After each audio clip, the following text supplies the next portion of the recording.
Hello, viewers of the Kaijudo community. This is Daniel from the Ontario Kaijudo League, and we're here to present you a deck profile by Richard Yan, who came second place at the Kaijudo Summer Championships 2014.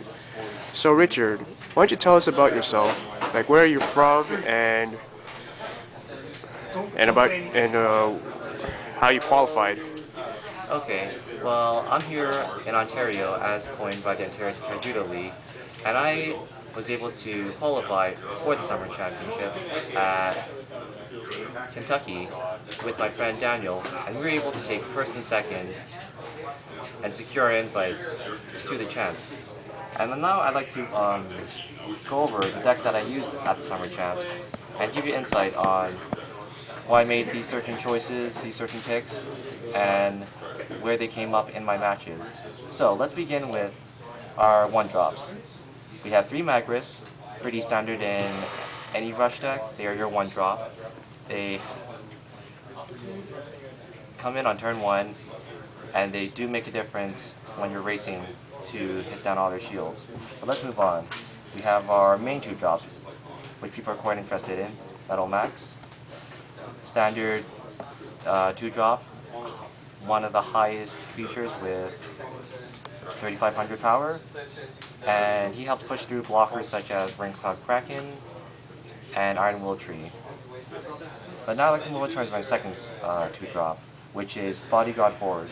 As you may have heard from Carl Reddish and Coylin Harris, many people did not expect this card, and I was hesitant to add this into my deck choice until I reminded myself of what I was playing last season, which was Mono Light.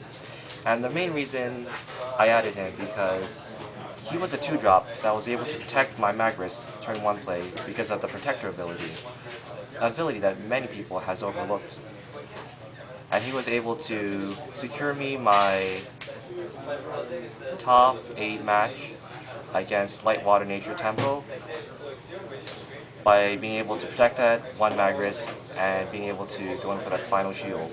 Back when you played the Mono Light, you had Prism Blade Enforcer, correct? Yes. He was the main compelling factor. Prism Blade Enforcer was a 2-drop 3500 feature when all your mana in the mana zone was light with his Heart of Light ability.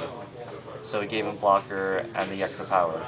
So it basically came down to these two taking the best halves of him and running him in that line, or in that sense. Okay. And let's just move on to our other 2 standard 2-drops. Luminous Shieldwing, an excellent 2-drop in the mirror. When he is banished, he becomes a shield. And he will usually be my prime Enforcer bait because he usually stays on the board due to the fact that people don't want to be giving me an extra shield when he's banished. And I would like to move on to my last 2-drop, very great feature, and that's Ember Adept. He's also a solid 2-drop, 2 for 1000 power with the Protector ability, which people often overlook. And the other one, which is Purging Flame, which allows me to discard a card and draw a new card, which basically helps me draw my champions of the deck and dim through all the cards that I'm not looking through or I'm looking for. And now we move on to our 3 drops. We have 3 Krakus the Dominator. He is also a key part of my deck because he is able to come down on turn 3 and stop my opponents from playing key blockers in the following turn, because when they enter the battle zone, they come in tapped with his Daunting ability. So this became especially relevant when they tried to evo on top of their light feature into a Magistrate Jazuri, and due to the fact that it's a blocker, it comes in tapped and cannot swing back. During your matchups at the Summer Championships, have you ever encountered anyone that uses shield regeneration ability that comes from top of your deck? Have Yes. you ever had a chance to use the no quarter effect? I do not believe I was able to, but it was very relevant when I did play Mark Wooden. He had a Serpents deck, but unfortunately we weren't able to get to that point. I was usually able to finish him before Serpents ever became relevant. But he is definitely someone to look out for when you're playing Shield Regeneration deck. Okay. And we'll move on to my final 3-drop, which is Binder Beetle.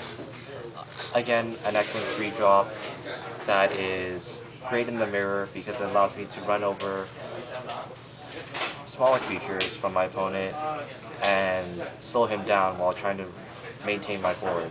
And again, he's also an Enforcer, which leads up to my other Enforcer-based champions and evolution creatures that we'll move on to.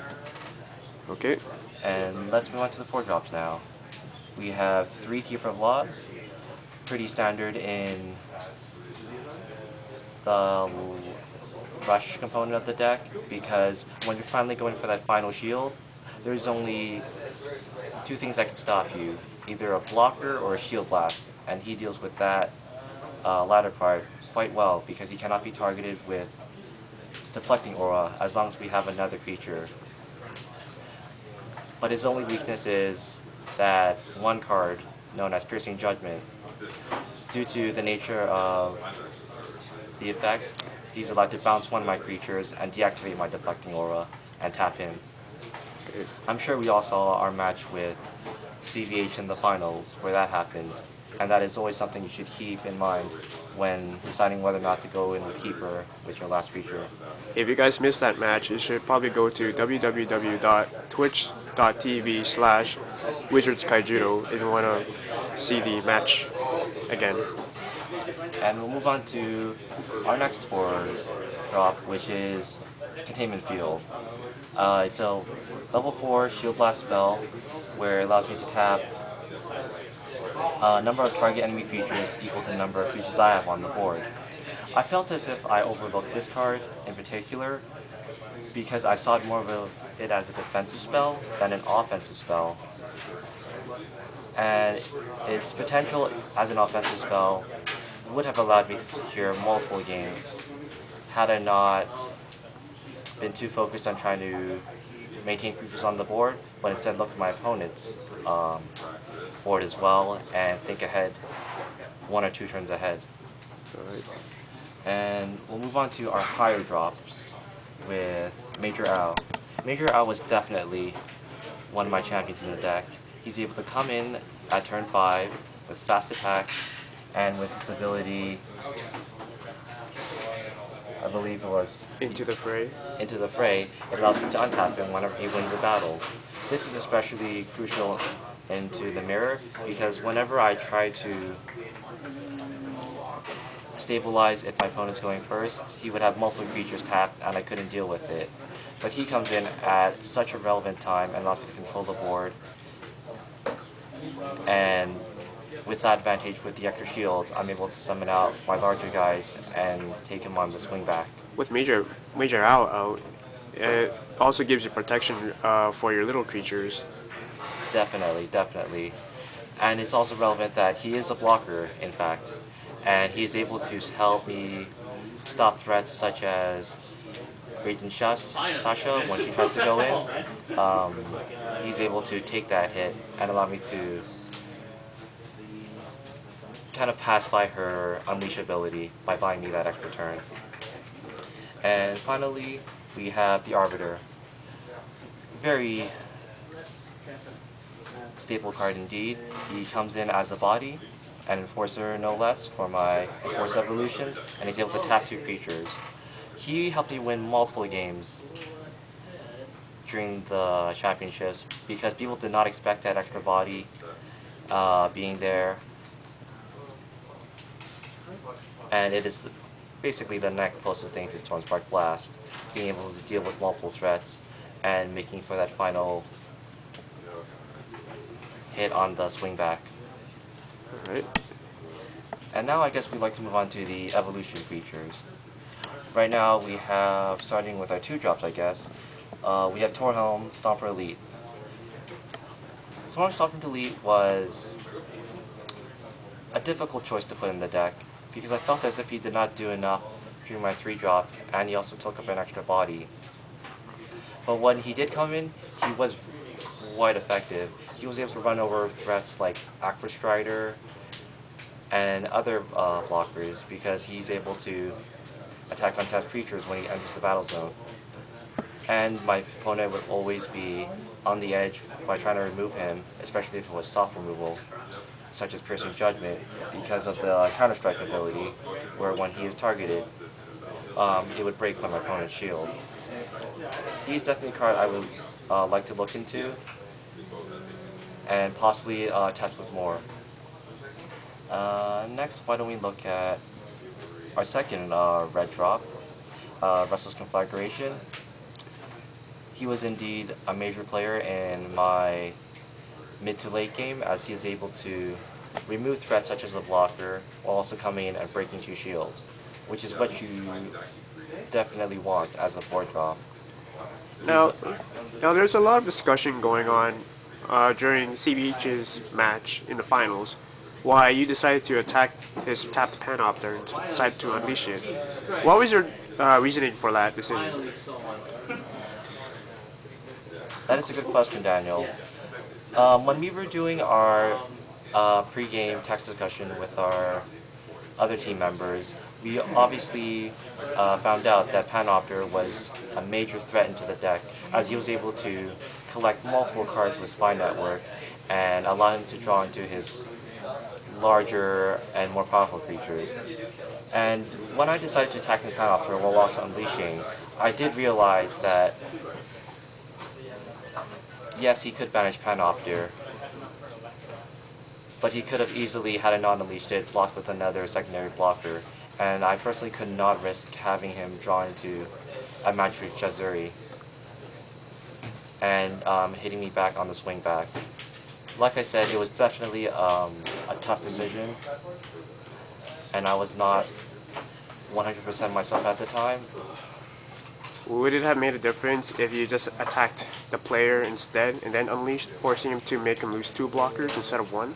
Exactly, but I felt that he had, when I asked his hand size, he had a fairly sizable hand with too many 2 or 3 blockers, so I couldn't have him afford having that hand advantage, because I was also running low on resources and top decking at the time. Okay. Like I said, it was a very tough choice indeed. Alright. And let's move on to our final 2 champions of the deck. We have Blinder Beetle Prime, another evolution creature, 5 for 6,000, and when he comes into play with Pulse Wave, he is able to tap a creature, and when he taps, you also tap a creature, essentially tapping 2 creatures in the process. He is definitely a key player in the deck. I would always run 3, like in my Mono Light deck, where he's able to either help me go in for game or clear the board. It's just one thing that you have to keep in mind, that when you're playing him down, you have to make your tapping choices correctly, because you always want to maximize who are your prime targets and minimize which targets you can take out that are not as much of a threat. He's definitely someone who has great flexibility and utility, which is what I like about this Rush deck. Okay. And finally, we'll move on to the card everyone has been talking about, Webmaster Tatsurian. He's one of the newer evolution features. He's an on-civ Evo, just like Restless Conflagration and Torhelm. He comes in on turn 6, and he's able to essentially attack twice and effectively break 4 shields or take out 2 creatures with this Unleash ability. He's definitely a large body and really hard to deal with on turn 6. And he was my deck final evolution choice over other creatures such as Firemane Dragon and the level 6 Dropship evolution, because I felt as if he did much more with the board and is not prone to threats such as Magic Jazuri, which everyone was running at the championship. Okay. So I have a question. During the match with CBH, people were wondering why you decided to play Blinder Beetle Prime over Warmaster Tatsurian. Could you explain why you made that decision? Was it with, I believe it was with my top 8 match, not CBH. Oh, my mistake. Yes, exactly. So, here was a quick recap. I had, I believe, a Kiefer Laws on the board and a Major Owl. while in the previous turn, Major Owl was stunned with Psychic Predator Rusalka's lockdown ability, which prevented me from attacking. So my decision was, when I did top deck my final card, I had to place a card into the mana zone and try to swing for his last 2 shields, and then following up with the final attack with Keeper of Laws.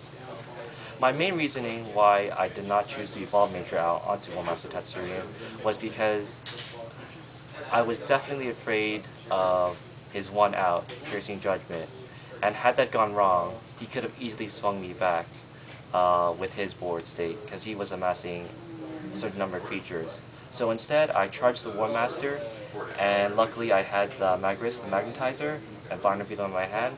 I was able to put them onto the board and go for the last 2 shields without worrying about Piercing Judgment, bouncing my guy off and tapping Keeper. It was definitely a tough choice, but I felt as if I did make the right choice in that play. And these are the things you have to watch out when you do have a Keeper, because he is not nearly as invulnerable as many people think he is, like we all saw in my championship match. Okay. Any last words before we cut off? Yeah, it was definitely quite an experience at Seattle. Definitely one that I will not be forgetting quite a while, I believe so. And I really hope that we can grab as many people from Ontario as we can to share that experience, because it was such an amazing story to take home and have all these memories with people such as Carl Reddish and Cortland Harris. I'd like to give another shout out to them. Great thanks for them helping us cover the event and make the experience generally and overall more fulfilling event in general. Okay. Anyway, this is Daniel from the Ontario Kaiju League. We're going to be cutting off from here and hope you enjoy the deck profile. See you later, guys.